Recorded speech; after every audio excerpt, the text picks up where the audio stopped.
కెర్లపూడి మండలం చిల్లంగి గ్రామంలో జగ్గంపేట నియోజకవర్గ తెలుగుదేశం పార్టీ అభ్యర్థి జ్యోతుల నెహ్రూ గెలుపు కోసం వారి కుమార్తె తోట సునీత ఇంటింట ప్రచారం నిర్వహించారు.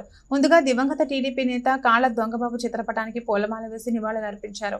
కాళ్ళ వెంకటేష్ ఆధ్వర్యంలో జరిగిన ఈ కార్యక్రమంలో సునీత మాట్లాడుతూ గ్రామంలోని ప్రజలు వివిధ సమస్యలను తనకు వివరించారని, రాబోయే రోజుల్లో నెహ్రూ ఎమ్మెల్యే అయిన తర్వాత ఆ సమస్యలను పరిష్కరించడంతో పాటు గ్రామంలో రోడ్లు, డ్రైనేజీ మరియు విద్య, వైద్యం, ఉపాధి కల్పించే దిశగా పనిచేస్తామని ఆమె తెలిపారు.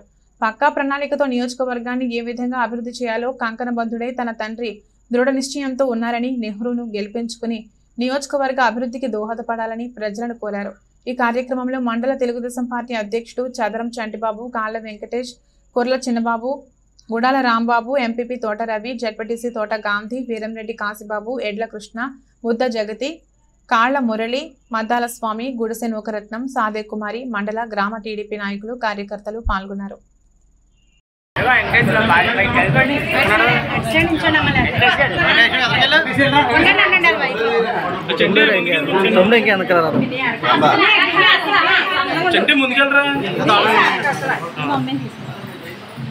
చెండి ముందుగా